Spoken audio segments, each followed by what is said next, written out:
Hello, I'm Esther Githu-Yuat. It's Thursday, January 19th. This is Africa 54.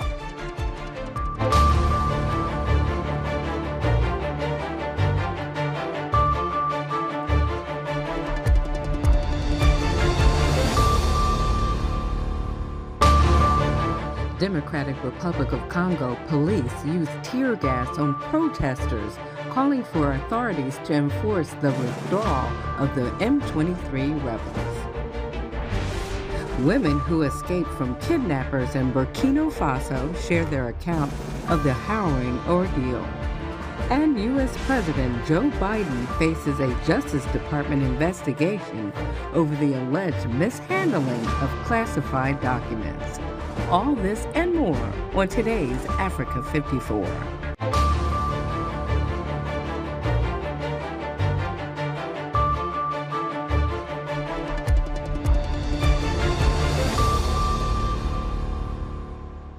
Police used tear gas to disperse protesters in the Democratic Republic of Congo's eastern city of Goma on Wednesday. The demonstration called on the East African community's regional force to enforce a withdrawal by the M23 rebel group. VOA's Bondiho has more. Anger at an alleged failure by rebels to withdraw in Eastern Democratic Republic of Congo brought protesters onto the streets Wednesday. Police violently replaced a demonstration against the presence of the regional force of the East African community. A Voice of America journalist and several other reporters covering the demonstration appeared to be targeted. City authorities had banned the march. However, that did not stop hundreds of people from participating. An upset protester denounced the regional military force. We don't want them to be here as tourists. They should either go home or go to the front line against the enemy. They're even doing selfies with members of the M23. We don't want them here anymore. The M23 rebel group is being accused of disregarding the deal agreed upon with regional leaders in November. Critics allege it has occupied territory elsewhere to compensate for withdrawals that they say are mainly ceremonial. M23 has repeatedly denied the claims and instead says Congolese authorities are breaching the agreement. M23's latest offensive has allegedly forced at least 450,000 people from their homes. Additionally, Western powers and the United Nations experts accuse neighboring Rwanda of supporting the rebels, which Rwanda has steadfastly denied. A contingent of Kenyan troops deployed to Eastern Congo in November to join a regional force aiming to end decades of bloodshed and help combat M23 rebels. Analysts said the latest round of demonstrations comes as South Sudan plans to deploy 750 soldiers to the Eastern Democratic Republic of Congo to bolster regional force battling the M23 rebels. The South Sudan troops have been training for more than 6 months, preparing for their deployment. Paul Diho, VOA News, Washington. Dozens of women in Burkina Faso were recently abducted in what could be a new tactic by jihadist militants. Those who managed to escape have recounted their ordeal. David Doyle has the details. The women were scouring the bush for food in northern Burkina Faso when unknown men fired gunshots and closed in. That was a week ago. Burkinabe authorities say that on January 12th and 13th, around 50 women were kidnapped. Now some are back in their hometown Arbinda, having managed to escape. They have asked to remain anonymous, fearing for their safety. We thought we had to take a risk. The lucky ones will be able to escape. I took the risk to escape in the little forest nearby with my child. I arrived back at home at around 10 p.m. When I think of the others who stayed there, I can't sleep. I don't know what happened to them. Are they going to survive? I asked myself a lot of questions. When I escaped, I fell. I walked on thorns and rocks, and that's how I injured my foot. This 25-year-old says they were walked through the bush for a whole day. She managed to escape with her daughter. But she says others were too scared to run, and many were younger than her daughter. The kidnapping took place in Soum province, a hotbed of jihadist activity. It might be a new tactic from insurgents, whose brutal attacks have blighted Burkina Faso. While Westerners and locals are occasionally taken, women have not previously been abducted in such numbers. In Arbinda on Tuesday, protesters marched to ask authorities to send more food. Provisions were later airdropped. That was David Doyle of Reuters reporting. Nigerian security forces say they have rescued the last 2 hostages from a high-profile train station kidnapping and arrested 7 people, including 2 village chiefs. In the latest mass kidnapping earlier this month, gunmen attacked the rural train station in southern Edo State, taking dozens of passengers. The abduction highlighted the spread of insecurity in Nigeria. It's a major issue for voters in the next month's election to replace President Muhammadu Buhari. Kidnapping for ransom is a major problem in the country. It is prevalent in the northwestern state, where heavily armed militias operate, but the violence is also spilling over to other regions. After being rounded up by police over mass protests against Chad's military junta last October, hundreds of mostly young men faced a difficult 2-day journey to the high-security Koro Toro prison deep in the hostile Jurab Desert. After they arrived at the remote jail, many were sentenced in a mass trial without lawyers and put in the brutal charge of jihadist prisoners. Security forces swept up the men before and after mass protests over plans by General Mahamat Idris Deby Itno's military junta to extend its rule by 2 years. On October 20th, the day the military was initially supposed to relinquish power, the opposition called for demonstrations. A bloody crackdown ensued. 2 men who survived the terrible ordeal recounted their traumatizing experiences to AFP television. Going on a long trip like this one without any water to drink, even if we asked for water, no one answered. We stopped on the way by the side of the road. There were backwaters next to us. We asked to drink from the backwaters, but they refused. At the Koro Toro prison, it was the Boko Haram who were our jailers. They were the ones who took care of us. They used iron bars of 10 millimeters in diameter to hit at us. We were hit with those iron bars and chained with iron bars of 16 millimeters. Those who brought us to Koro Toro prison intended to kill us. Because you see, a person who hasn't killed, who hasn't stolen, is taken there, chained up, hit you with iron bars of 16 millimeter in diameter, being fed with a problem. At first, we thought only of death. Because given how people treated us, it seemed like human life had no value, that we didn't. The good life in Chad belongs to those who really have the means, because all the people who were arrested were the children of the poor.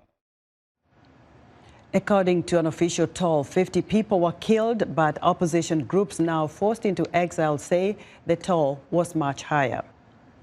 U.S. Treasury Secretary Janet Yellen visits Africa on Friday as she begins a 3-nation tour of the continent in Senegal with a firm pledge of partnership and investment, eyeing the massive economic opportunities created by Africa's demographic boom. In a speech to be delivered at a business event in Dakar, Yellen is expected to map out a vision for strengthening U.S.-African ties after decades in which America's strategic rival China dominated lending and investment across Africa. After visiting Senegal, Yellen has planned to stop in Zambia as well as South Africa. The annual World Economic Forum in Davos, Switzerland nears an end, and Africa is looking for partnerships with developed nations and within the continent to tap into its vast resources, build infrastructure, and create opportunities for its fast-growing youth. Speaking on the sidelines of the event, World Trade Organization Chief Ngozi Okonjo-Iweala cautioned trade blocs seeking to skirt geopolitical risk by friend-shoring activities to like-minded countries should be careful which commerce partners they favor. Iweala cited the need to explore the trade opportunities more widely with those countries and regions that until now have been left on the margins of the world trade. She acknowledged that the WTO in its current form needs to reform its processes and institutions to ensure it can effectively promote free trade. Now, for more on the World Economic Forum in Davos, Paul Nantula, a research specialist at the Africa Center for Strategic Studies, joins me live via Skype from Washington. Hello, Paul. Hello, Esther. Thank you for having me on the show yet again. So what do you think that the African representatives at the forum will be taking back to the continent? Well, I think they'll be taking back three things. The one issue is the unleashing of the African private sector. I think that is an issue that was made very, very clear at the WEF. The second issue is the youth, as you mentioned rightly in your show. The youth demographic is a demographic that you simply cannot ignore. It's growing. It's a growing demographic, and it is contributing to this emerging middle class that we're starting to see on the African continent. The third is the importance of education and skills building. You cannot unleash the energy of this young demographic without looking at issues of education and skills building. So this is going to be extremely important in terms of how Africa's development partners continue to engage the continent. Paul, there was a special focus on Africa itself, and they talked about digital revolution that will be critical for the youth of today. You know, those are digital kids growing up in the continent. How critical is that really, if you look forward to kind of job creation and advancing Africa's digital revolution?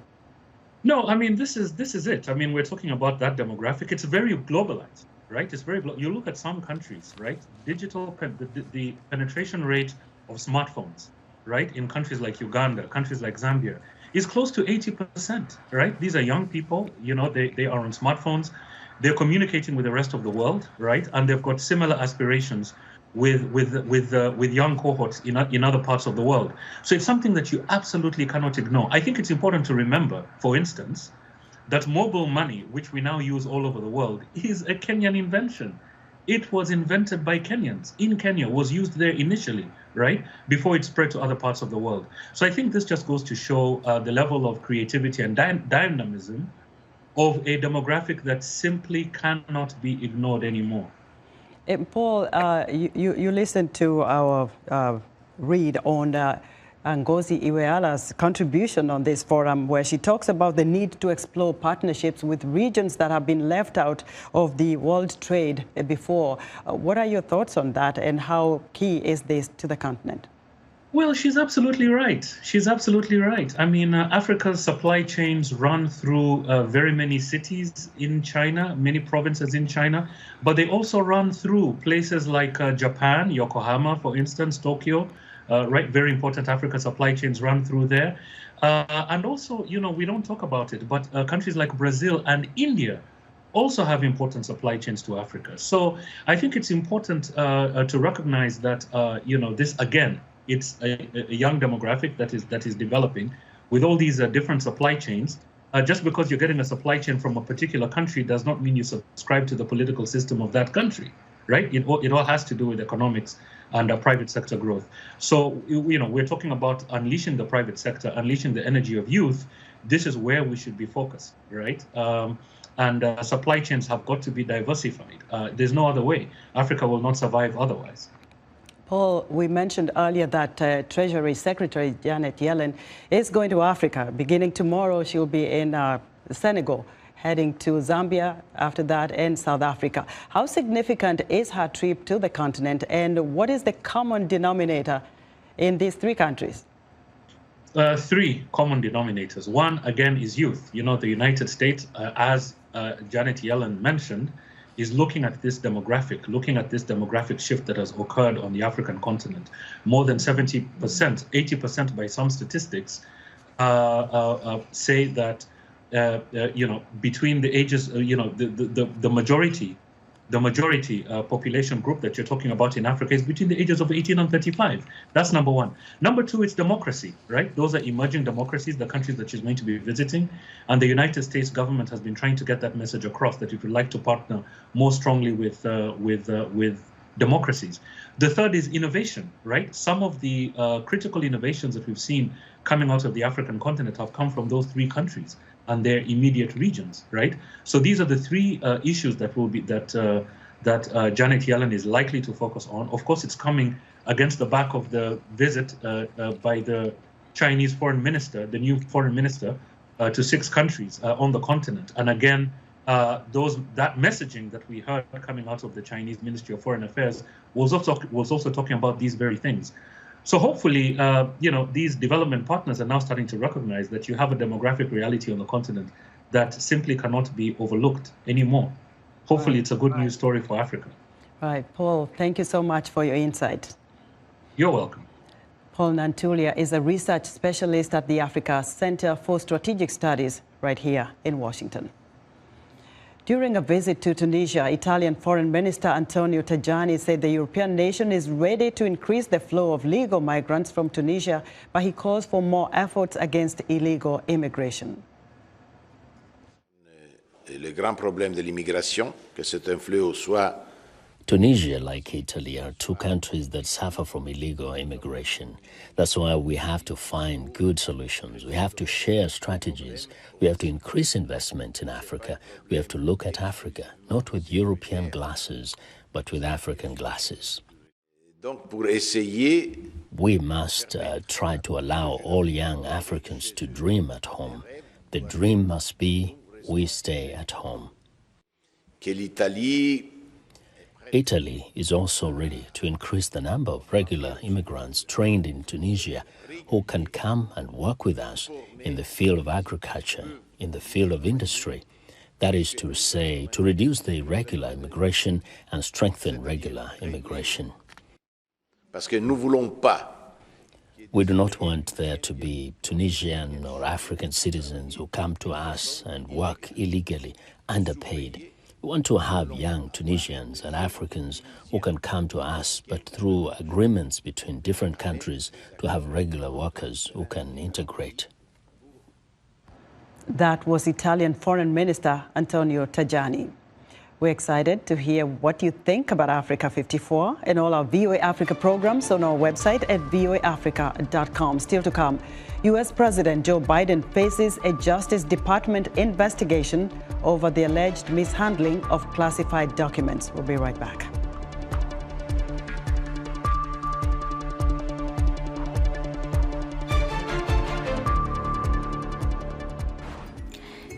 Pregnancy is a global issue with multiple health concerns and social and economic consequences.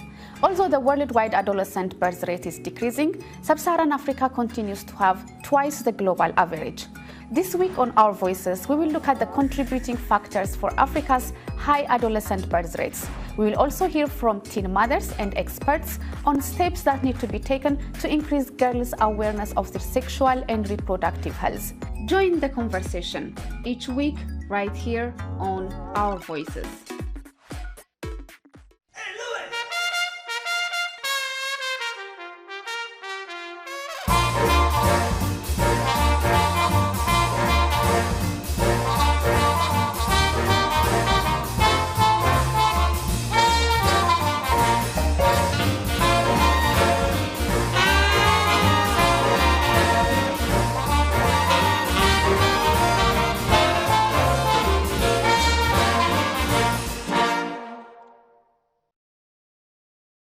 In other news, South Africa, which has resisted taking sides following Russia's invasion of Ukraine, has announced it will stage 10-day joint maritime drills with Russia and China in February.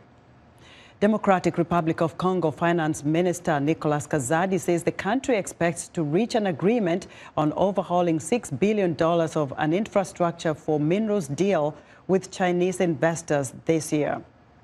And the Egyptian Bar Association has announced an unlimited strike to condemn the imprisonment of 6 colleagues for a court brawl with 3 clerks. The 6 lawyers were sentenced to 2 years in jail for their part in a January 5th fight with the clerks during a court session in Massamatru in northern Egypt's Mediterranean coast.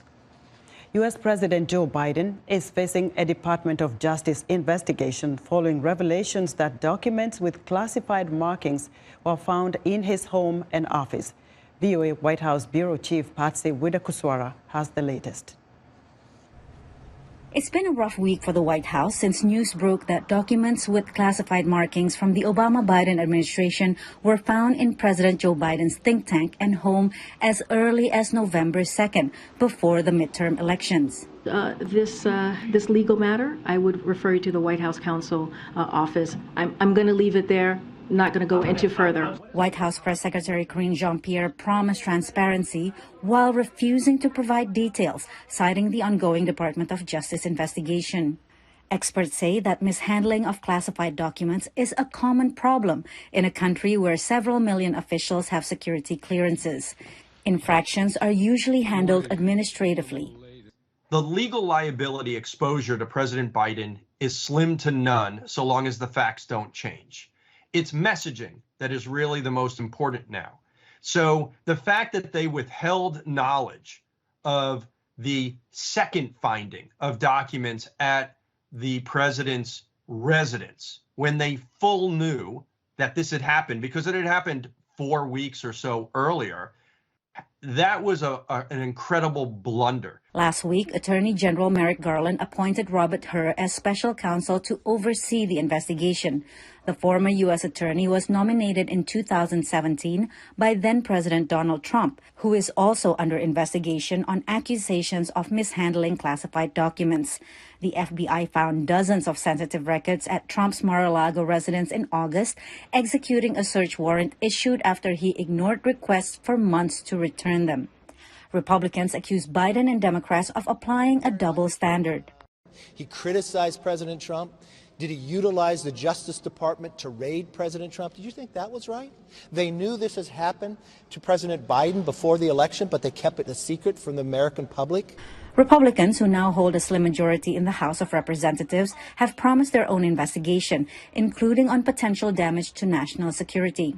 The White House dismissed the notion that allies are concerned the administration is unable to handle national secrets. Our allies and partners are much more concerned about the common threats and challenges that we face around the world, whether that's from Russian aggression in Ukraine to China's aggressiveness in the Indo-Pacific region. Patsy Widakuswara, VOA News, Washington. As the coronavirus pandemic enters its 4th year, the United States is grappling with a new subvariant of COVID-19 called XBB.1.5. Meanwhile, China is reporting a spike in cases following the dismantling of its zero-COVID policy. VOA's Laura Bowman reports. It's been 3 years since the coronavirus emerged from Wuhan, China, spread across the globe, and then evolved through many mutations and variants. Despite decent herd immunity and strong vaccination rates in the U.S., a highly contagious subvariant, XBB.1.5, is keeping medical researchers alert. It's part of the Omicron larger family, but it is one that has really taken hold here in the U.S. and is now estimated to cause about 40% of all of COVID-19 cases in the country right now. Americans have seen sicknesses rise during winter months, with the combination of flu, respiratory illnesses like RSV, and the coronavirus sometimes overwhelming hospital systems. Experts think that flu and RSV infections have already peaked and the coronavirus is milder than past variants, but they warn that people and healthcare systems must keep vigilant. The bottom line is that COVID is here to stay. Healthcare systems need to be more resilient, need to address staffing challenges in nursing and other areas. People need to get vaccinated against flu and COVID. People who are concerned or at risk, or when there's a lot of spread, and to consider masking up in certain indoor places. So this is the new normal. In China, though, it's a different story. The government is just beginning to report high numbers of COVID-19 deaths following a relaxation of its zero COVID policy, which put huge restraints on people's movement. So you have a population that mostly hasn't been exposed to COVID before, and therefore very few people have immunity from infection, have either not been vaccinated or have had a vaccine that doesn't work very well, and are now being allowed to go and roam free without the restrictions that they've had for the last couple of years. And that is a very incendiary combination of factors. China's loosening policies are now coming more in line with the rest of the world, where there's a growing view that COVID-19 will be managed along with seasonal illnesses. Laurel Bowman, VOA News, Washington. French President Emmanuel Macron and NBA Commissioner Adam Silver announced on Thursday a comprehensive plan to collaborate on a variety of initiatives that will elevate basketball in France and Africa at all levels. The NBA and the LNB, France's top professional basketball league, will explore exhibition games and ancillary events featuring NBA, LNB, and Basketball Africa League teams and players. Meanwhile, Amadou Fall, president of the BAL, spoke about the recently completed player combine workout. The BAL combine is one of the key tent poles or events that we have ahead of our season 3. This is an opportunity for all our teams that traveled here, the 12 teams, sent representation. We gathered a group of 30 players, many of them with NBA ecosystem experience that played in the G League, they played in universities. Those players are here, and along with some coaches that we brought, Coach Quinn Snyder, who is the director of this combine, and Jaime Tupan, the head coach of the French national team, who for many years was the head coach at INSEP that produced so many talented players from France in the NBA. Lamine Kebe, who is the coach of the under-18 French national team. So all these experts working with a group of 30 players to put them through different tests and drills, including testing their physical abilities, their degree of athleticism beyond the measurement, and then we'll see them on the court. So it's essentially for the BAL teams to have an opportunity to come and view the talent pool and add to their rosters. At the end of the day, we're looking to improve the product on the court. The quality of basketball on the court is what we want to see continue to improve. We've seen tremendous improvement from season 1 to season 2. We are looking to build on that momentum for season 3. That was Amadou Fall, president of the BAL. And we thank you very much for joining us today on Africa 54. See you tomorrow.